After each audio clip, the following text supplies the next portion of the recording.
Hello everyone, आपका अजीज़ math and GK channel में स्वागत है।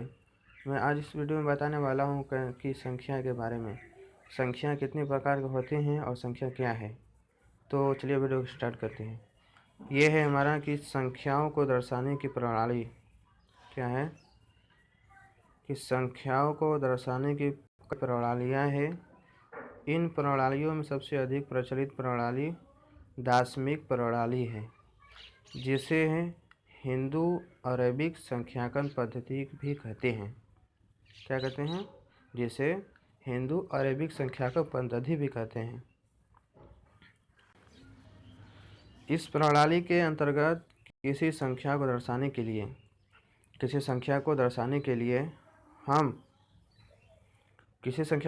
लिए हम आप देख पा रहे होंगे, दर्शाने के लिए हम 10 चिन्ह संकेतों का 0 से लेकर 9 तक का उपयोग करते हैं। ये हम जानते हैं कि किसी संख्या को बनाने के लिए हमें 0 से 9 तक का अंक संख्या का प्रयोग किया जाता है, अंक का प्रयोग किया जाता है, जिसे हम अंक कहते हैं। जैसे अंक 0 से 9 तक के किसी संख्या को बनाने के लिए, जैसे 50 है तो इसमें 5 अंक और 0 अंक का इस्तेमाल किया जाता है। मान लो 1000 है तो उसमें एक अंक और डबल जीरो 3 जीरो का ये सब अंक ही है, इसका इस्तेमाल किया जाता है। इसे हम अंक कहते हैं।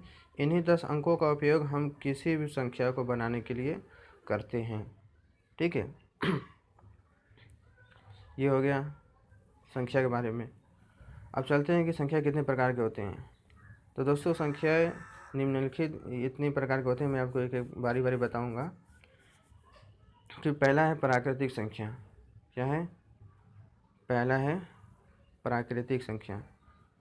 प्राकृतिक संख्या वस्तुओं को गिनने के लिए जिन संख्याओं को प्रयोग किया जाता है, उन संख्या को के गणन को गणन संख्या या प्राकृतिक संख्या कहते हैं। समझ में आया आपको? कि वस्तु को गिनने के लिए, किसी चीज़ को गिनने के लिए जिन संख्याओं का हम प्रयोग करते हैं, उसे हम गणन संख्या या फिर प्राकृतिक संख्याएं कहते हैं। जैसे कि 1 2 3 4 5 6 7 8 इसी तरह अनंत तक। ठीक है, ये आपका हो गया प्राकृतिक संख्याएं। अब चलते हैं अगले संख्या पे, पूर्ण संख्याएं पे। यह है पूर्ण संख्याएं। पूर्ण संख्या क्या होता है?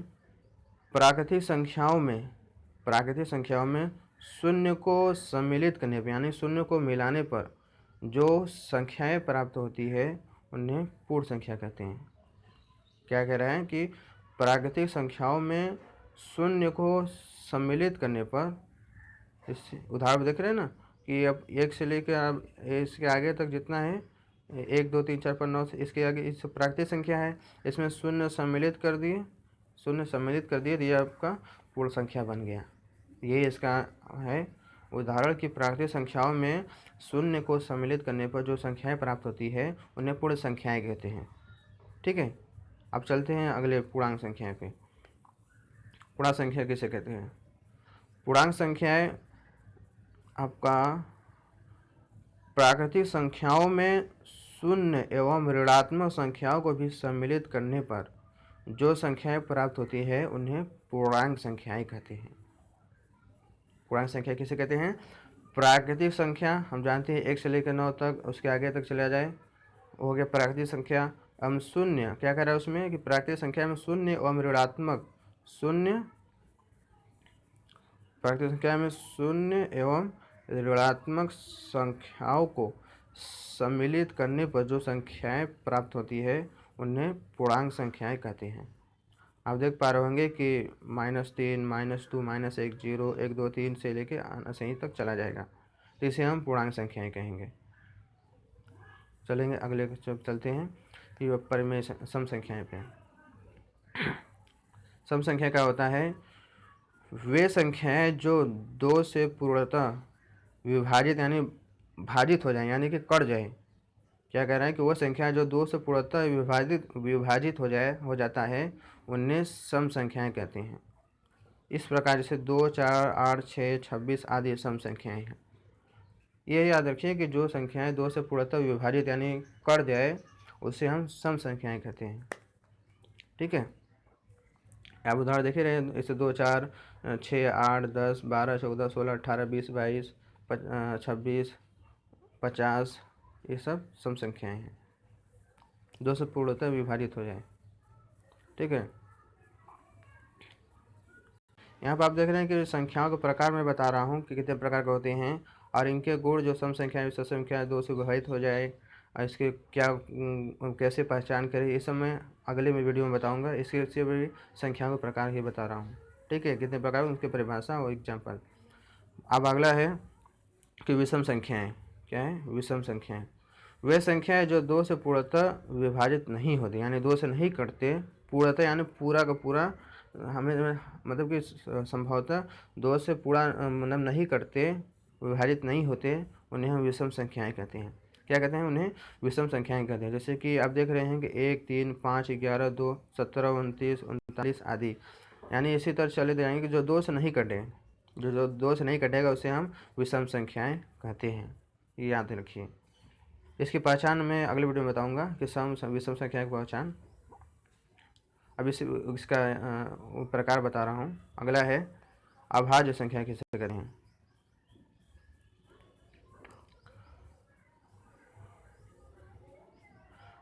अभाज्य संख्याएं वे संख्याएं जो स्वयं और एक के अतिरिक्त अन्य किसी भी संख्या से विभाजित नहीं हो, उन्हें अभाज्य संख्याएं कहते हैं। समझ में आया कि वे संख्याएं जो स्वयं और एक के अतिरिक्त, एक के अलावा, या फिर कह रहा है कि अभाज्य संख्या वे होते हैं कि जो स्वयं से कटे, या एक से कटे, या फिर स्वयं से के अलावा अगर किसी और चीज़ से नहीं कर सकता, के अलावा और कोई चीज़ से नहीं कर सकते। 2 है, 2 को आप कैसे काट सकते हैं? 2 को 2 ही से काट सकते हैं, या फिर 1 से। 3 है, 3 को कैसे काट सकते हैं? 3 से, या फिर 1 से कटेगा। 3 यानी स्वयं से। 7 है, 1 ही से कटेगा, स्वयं से कटेगा, या फिर 1 से कटेगा। 11 है, आप देख पा रहे हैं 11 इस स्वयं से कटेगा, 11 से 11 कट जाए, या फिर 1 से 11 तक कट जाएगा। यही हो सकता है, इसके अलावा किसी से नहीं कर सकता, उन्हें हम अभाज्य संख्याएं कहते हैं। आगे क्या कह रहा है कि अभाज्य संख्याएं हैं। यदि ये सब अभाज्य संख्याएं हमारे हैं। एक विशेष संख्या है जो न तो अभाज्य संख्या है और न ही भाज्य संख्या है। एक के बारे में जो बता रहा है कि एक क्या है। एक ऐसी विशेष संख्या है जो न तो अभाज्य संख्या है और न ही भाज्य संख्या है। क्या कह रहा है कि एक ऐसी विशेष संख्या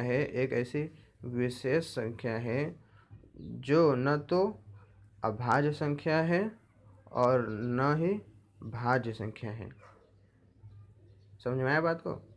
कि न ये भाज्य है, न अभाज्य संख्या है, न ये अभाज्य है, न कि मतलब इसे ऐसा नहीं है अभाज्य कि नहीं कर सकता, न ही भाज्य है।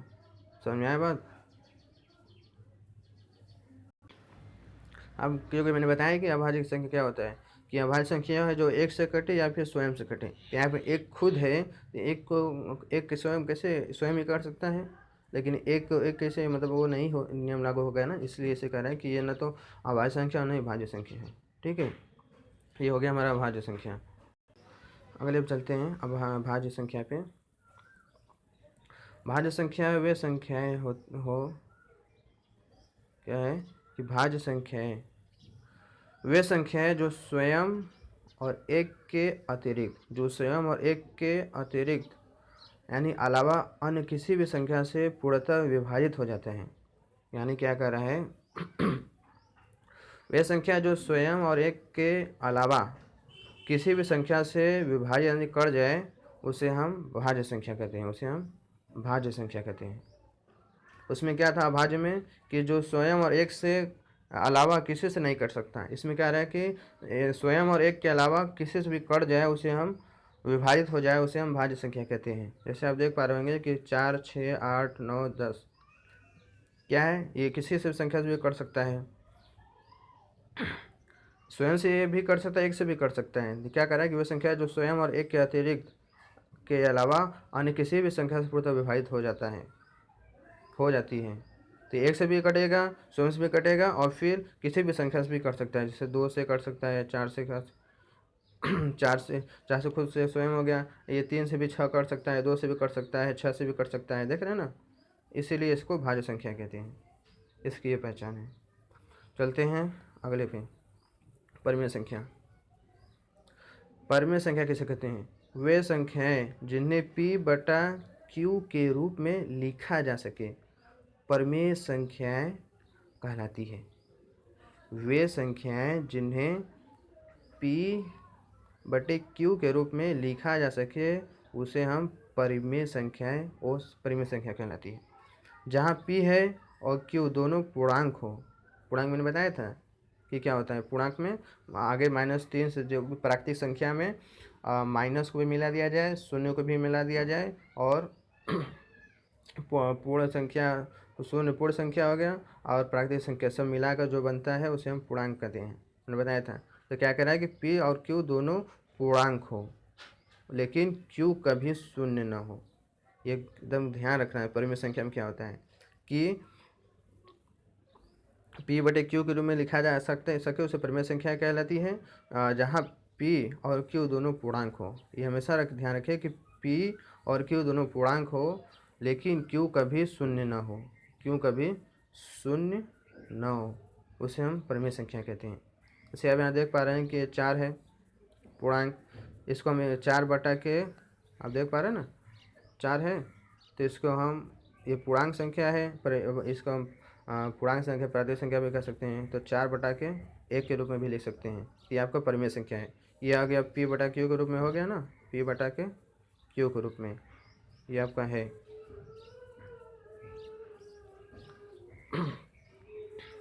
देख पा रहे हैं ना, इसके फार्मूला में है। इसी तरह आपका 3 बटा 4 है, 3 बटा 4 है आपका, 3 बटा 4 है, 3 बटा के 4, ये भी आपका, इसे हम परिमेय संख्या कहेंगे। आप देख पा रहे हैं जो p बटा q को लिखा जा सकता है उसे परिमेय संख्या कहते हैं। ठीक है, अगर अब चलते हैं अपरिमेय संख्याएं। क्या कह रहा है कि वे संख्याएं जिन्हें p बटा q के रूप में नहीं लिखा जा सके, उस परिमेय संख्याएं अपरिमेय संख्याएं कहलाती हैं। जहाँ p और q दोनों पूर्णांक हो लेकिन q कभी शून्य ना हो, q कभी शून्य ना हो। ठीक है, अपरिमेय संख्या क्या है कि वह संख्याएं जिन्हें p बटा q के रूप में न लिखा जा सके। जैसे करोड़ी में 7 है, इसको हम p बटा q में कैसे लिख सकते हैं? ये तो पूर्णांक संख्या है नहीं। पूर्णांक संख्या हमने पढ़ा था कि -3 -2 -1, क्या पढ़ा था कि -3 -2 -1 0 1 2, ये सब ना हमारे पूर्णांक संख्याएं हैं, न कि करोड़ी में 7, करोड़ी में 5, 2 प्लस करोड़ी में 2। देख पा रहे हैं ना, इसलिए हमारी ये अपरिमेय संख्या है, इसलिए इसे हम, लेकिन क्यों कभी शून्य ना हो, इसमें भी यही है, कभी शून्य ना हो, जो कि अगर करोड़ी में इसके पूर्णांक के अलावा किसी और फॉर्म में रहेगा, करोड़ी में रहेगा, तो ये आपका अपरिमेय संख्या कहलाएगी। ये हमेशा ध्यान रखने की बात है। ठीक है, चलते हैं अगले पे, वास्तविक संख्याएं। क्या कह रहा है वास्तविक संख्याएं, ये आपके वे संख्याएं जो या तो परिमेय है अथवा अपरिमेय वास्तविक संख्या कहलाती है। वे संख्याएं जो या तो परिमेय है अथवा अपरिमेय वास्तविक संख्याएं कहलाती हैं। जैसे कि 8 6 2 8 6 के 8 को हम लिख सकते हैं ना कि 8 बटा के 1 लिख सकते हैं, यानी ये परिमेय संख्या हो गया। 6 को भी 6 बटा के 2 लिख सकते हैं, ये आपका परिमेय संख्या हो गया। इसी तरीके से आप देख पा रहे हैं कि अपरिमेय संख्या में 2 प्लस करोड़ी में 3, ये आपका करोड़ी में 3 आ गया, इसलिए आपका अपरिमेय संख्या है। 3 बटा का 5 ये आपका परिमेय संख्या है। ठीक है, तो जो वास्तविक संख्या वही कहलाते हैं कि जो संख्याएं परिमेय अथवा अपरिमेय संख्या के रूप में लिखा जा सके, उसे हम वास्तविक संख्याएं कहलाती हैं। जो संख्याएं या तो परिमेय है अथवा अपरिमेय वास्तविक संख्याएं कहलाती हैं। ठीक है, अगले अब चलते हैं। क्या कह रहा है सभाज्य संख्याएं। अभाज्य संख्याएं, अभाज्य संख्या हम जानते हैं क्या होता है, जो स्वयं से और एक से क्या कटे और किसी और से न कटे उसे हम अभाज्य संख्याएं कहते हैं। यहाँ पर कह रहा है सभाज्य संख्याएं, यानी कि ऐसी संख्याएं के जोड़े जिनके गुणनखंडों में एक के अतिरिक्त कोई भी उभयनिष्ठ गुणनखंड न हो उन्हें सअभाज्य संख्याएं कहते हैं। जो 16-21 में एक के अतिरिक्त अन्य कोई उभयनिष्ठ गुणनखंड नहीं है। समझ में आया? समझ में आया कि ऐसी संख्याएं के जोड़े, संख्या का जोड़ा, जैसे कि ये संख्या का जोड़ा हमारा 16 है और 21 है, ये संख्या का जोड़ा है, इनका गुणनखंड करना है, यानी कि हम लस लेंगे तो इसका क्या होगा, 16 का 2 गुणे 2 गुणे 2 गुणे 2, ये आपका इसका होगा गुणनखंड। अब 21 का क्या गुणनखंड होगा, 3 गुणे 7। क्या कह रहा है, गुणनखंडों में एक के अलावा अतिरिक्त कोई भी उभयनिष्ठ गुणनखंड न हो, यानी कि मिलता जुलता गुणनखंड न हो, मिले न दोनों में सेम। जैसे इसमें 2 है, इसमें 2 नहीं है, इसमें पूरा 2 ही है, इसमें 2 कहीं नहीं, इसमें 3 है 7 है, इसमें 3 7 कहीं नहीं है। यही इसका मतलब है कि इसमें दोनों में एक चीज़ न सेम हो। जैसे इसमें 2 है, इसमें भी 2 हो, तो ये आपका उभयनिष्ठ गुणनखंड होगा, एक के अलावा दूसरा भी होगा। लेकिन कह रहा है क्या है, इसमें नहीं मिल रहा है। ऐसी संख्याओं को जो एक के अलावा, दोनों में एक ही एक उभयनिष्ठ मिल सकता है, इसके अलावा कोई मिल नहीं सकता। ऐसी संख्या के जोड़ों को हम सअभाज्य संख्याएं कहते हैं। ऐसी संख्याओं को हम सअभाज्य संख्याएं कहते हैं। और एक एग्जाम्पल हम ले लेते हैं कि आपका ये 12 और 25, 12 का गुणनखंड करेंगे तो क्या होगा, 3 गुणे 2 गुणे 2 होगा आपका।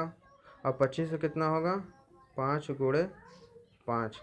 इसमें कोई उभयनिष्ठ मिल रहा है, इसमें 3 है, इसमें 3 नहीं है, इसमें 2, इसमें 2 नहीं है, इसमें 2 है, इसमें 2 नहीं है, इसमें 5 है, इसमें 5 नहीं है, ये वाले में 5 है, इसमें 5 नहीं है। इसमें ये सिर्फ दोनों में सिर्फ एक ही मिल सकता है। क्या मिल सकता है, एक ही मिल सकता है। ऐसी संख्या को हम सअभाज्य संख्याएं कहते हैं। यही कह रहा है ना कि ऐसी संख्याएं के जोड़े जिनके गुणनखंडों में एक के अतिरिक्त कोई भी उभयनिष्ठ गुणनखंड न हो, यानी एक के अलावा कोई भी चीज़ गुणनखंड न मिलता हो, उभयनिष्ठ गुणनखंड, उसे हम सअभाज्य संख्याएं कहते हैं। मैंने आपको एग्जाम्पल के साथ बताई थी। चलते हैं अगले पे। युग्म अभाज्य संख्याएं, ऐसी अभाज्य संख्याएं जिनके बीच का अंतर 2 हो युग्म अभाज्य संख्याएं कहलाती है। समझ में आया? ऐसी अभाज्य संख्याएं जिनके बीच का अंतर 2 हो उसे युग्म अभाज्य संख्याएं कहना है। जैसे कि 11 और 13 युग्म अभाज्य संख्या, क्योंकि 11 में से 13 घटाएंगे आपको कितना बचेगा, 2 बचेगा। कितना बचेगा, 2 बचेगा। संख्या युग्म अभाज्य संख्याएं कहलाती हैं। 2 ऐसी अभाज्य संख्याएं, इस सब देखो, अभाज्य क्या है, अभाज्य संख्याओं के बीच का अंतर जो किसी से न कटे, सिर्फ स्वयं से और एक से कटे, इसे अभाज्य संख्याएं हैं। इनकी युग्म को हम घटाने पर बीच का अंतर, इन दोनों के बीच का अंतर 2 आए, उसे हम युग्म अभाज्य संख्याएं कहलाती हैं। समझ में आ गया है आपको? जैसे मैं एक और उदाहरण के साथ बताने जा रहा हूँ। जैसे कि आप ले लेते हैं कि ये 17 और ये 19, क्या है, 17 भी अभाज्य संख्या है जो कि स्वयं से कटेगा या फिर एक से कटेगा। इसी तरह 19 भी, इनके बीच का अंतर करेंगे कितना आएगा, मतलब सॉरी 19 17 वही करेंगे तो 2 आएगा, 17 और 19 में से घटाएंगे तो 2 बचेगा। ऐसी संख्याओं को हम अभाज्य संख्या, 19 में से 17 घटाएंगे, दिखा दे रहा हूँ, 19 - 17 बराबर 2। ऐसी संख्याओं को हम युग्म अभाज्य संख्याएं कहते हैं। ठीक है, अगले पे चलते हैं। ये हमारी अभाज्य संख्याएं, मतलब कि ये संख्याएं कंप्लीट हो गई। संख्याओं के प्रकार, संख्या क्या होता है, संख्या कितने प्रकार की होती हैं, इनके उदाहरण के साथ मैंने इस वीडियो में बता दिया। दोस्तों, अगर आपको ये वीडियो अच्छी लगी हो तो इस वीडियो को लाइक कर दें और कमेंट बॉक्स में लिखकर बताएं कि इसके जो भिन्न के प्रकार के बारे में और इसके कौन सी वीडियो मैं बनाऊँ, इसके कमेंट बॉक्स में लिख कर बताइए। और मेरे अजीज मैथ एंड जीके चैनल को सब्सक्राइब कर लें। चलते हैं, मिलते हैं नेक्स्ट वीडियो में।